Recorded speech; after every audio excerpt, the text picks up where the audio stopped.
तपत बुझावे औरन की दे दे अपनो रंग।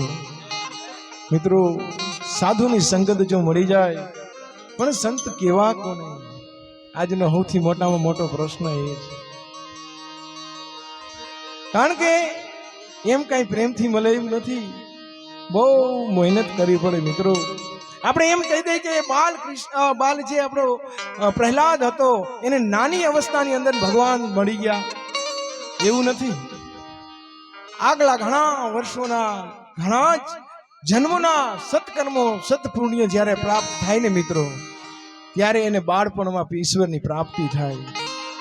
ઘણાને મોટી ઉંમરે ભગવાન મળી ગયા.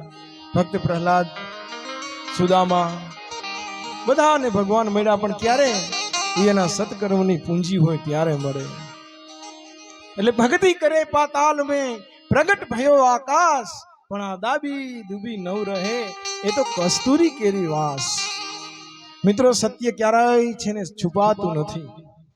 સૂર્ય ભગવાનની આગળ તમે થાળી રાખી દો તો હું એનો પ્રકાશ બીજે નહીં પડે. અનેક વાદળો છે ભગવાન સૂર્યની આડે આવી જાય તો પણ એનો પ્રકાશ તો અવિરત પડતો જ રહે છે. પણ એક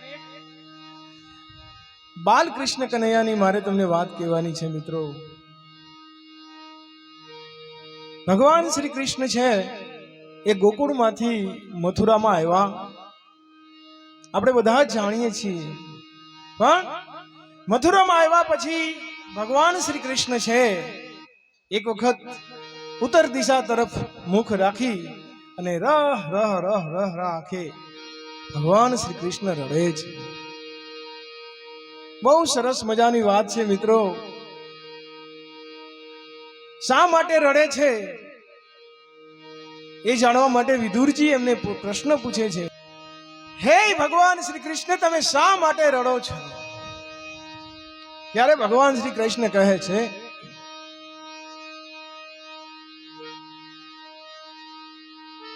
કે હે વિદુરજી,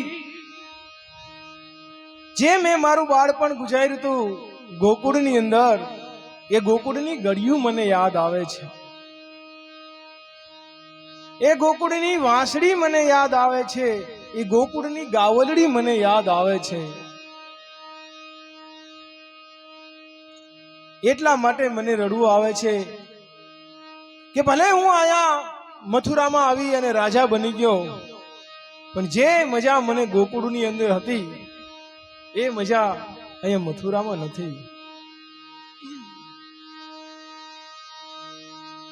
ભગવાન શ્રી કૃષ્ણને રડતા સાંભળી વિદુરજી કહે છે કે તો હું ગોકુળમાં જાઉં અને આ તમારી જે વેદના છે એ હું ત્યાં રજૂ કરું અને ગોકુળવાસીઓને કહું કે તમે અહીં મથુરામાં આપો. વિદુરજી પોતાની વિદુર નીતિને લઈ અને જ્યાં ગોકુળની અંદર જાય ત્યાં એક નદીનો પ્રવાહ જેમ ઝરણું હોય ને એમ ગામના પાદરમાંથી ધીરે ધીરે ધીરે ધીરે નદી તરફ વળે છે. વિદુરજી એ પાણીના પ્રવાહ રૂપે આગળ આગળ વધે છે.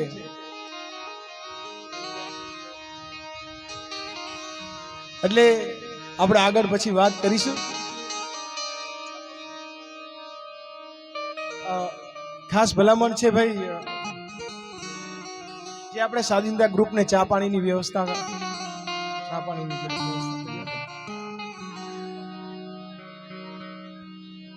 પેલા અહીંયા આપી દેજો મિત્રો.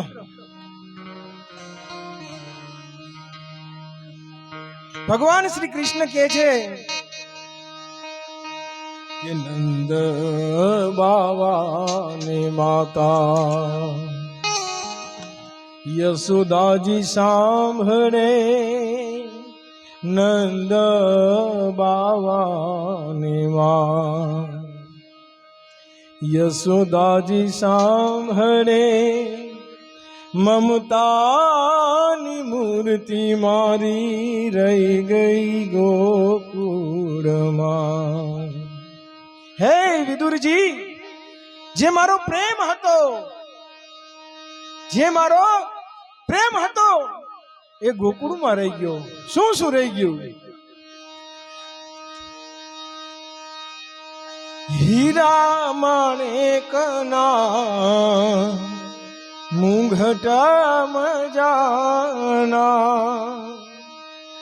હીરા માણેકના મુંઘટ મજાના, મોર પીછ પાઘ મારી રહી ગઈ ગોકુળમાં, મોર પીછ પાઘ મારી રહી ગઈ ગોકુળમાં, નંદ બાવાને માં યશોદાજી સાંભળે મમતાની મૂર્તિ મારી રહી ગઈ ગોકુળમાં, મમતાની મૂર્તિ મારી રહી ગઈ ગોકુળમાં.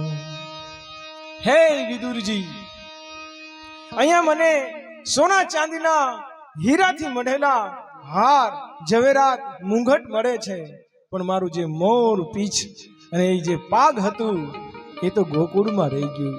આ વસ્તુ બધી મને યાદ આવે છે એટલે મારી આંખોમાંથી આંસુ વહે છે. મિત્રો, આપણે અવનીબેનને સાંભળવાના છે. આપણે હમણાં પછી નેક્સ્ટ ટાઈમમાં આપણો કાર્યક્રમ લઈ લેશું. અવનીબેનને વિનંતી કરું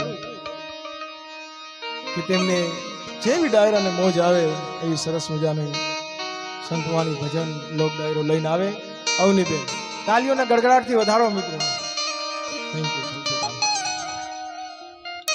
બડો હોય પરમ કૃપાળુ પરમાત્મા દીન દયાળુ દીનાનાથના સાનિધ્યમાં વયા જાય ને મિત્રો, એટલે આપણે જાણીએ છીએ કે અત્યારે ઉનાળાની અંદર ધકતા તાપની અંદર બહાર ઊભું ન શકાય, પણ ઝાડવાના છાયા નીચે આવી જાય ને એટલે આપણે ઠંડક મળે. એમ પરમ કૃપાળુ પરમાત્મા દીન દયાળુ દીનાનાથ અખિલ બ્રહ્માંડના માલિકના સાનિધ્યમાં જો આપણે આવી જાય ને ભાઈ, તો આ જે આપણું જીવન મળ્યું છે ને એ સાર્થક થઈ જાય. પણ ભગવાન શ્રી કૃષ્ણની વાત કરતા હતા.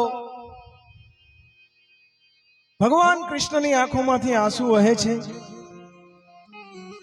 વિદુરજી પૂછે છે કે હે પ્રભુ, તમારે આવું બધું રડવાનું કારણ? ભગવાને વાત કરી એ પ્રમાણે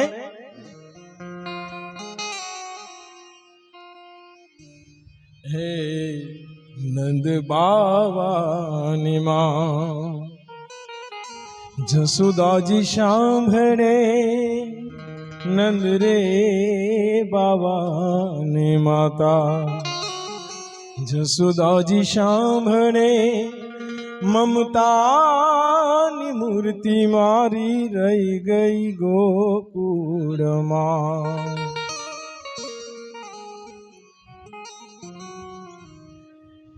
માત્ર મમતા જ નહીં, એની સાથે મારું શું શું રહી ગયું તમે જોવો વિદુરજી.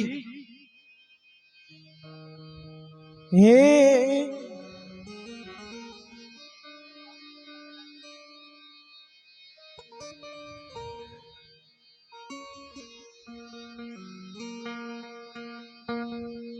ગોરી ગોરી ગાવડી મારી રહી ગઈ ગોકુળમાં, હાથીને ઘોડા અહીં ઝૂલે અંબાડીએ.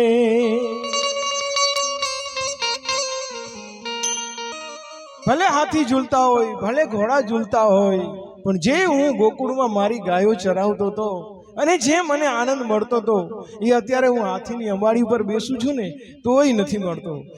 મિત્રો, આપણા જીવનની એક સરસ મજાની આવી જ કહાની છે. બાળપણમાં આપણે જ્યારે સાયકલ આવડતી નહોતી ત્યારે પેલી લંગડી કરીને સાયકલ ચલાવતા, અથવા તો જ્યારે ભાડે મળતી એ ભાડે મળેલી સાયકલ જે ચલાવતા હતા અને જે આનંદ મળતો હતો એ અત્યારે આપણે ઓડી ચલાવતા હોય ને તોય આનંદ નહીં મળતો હોય.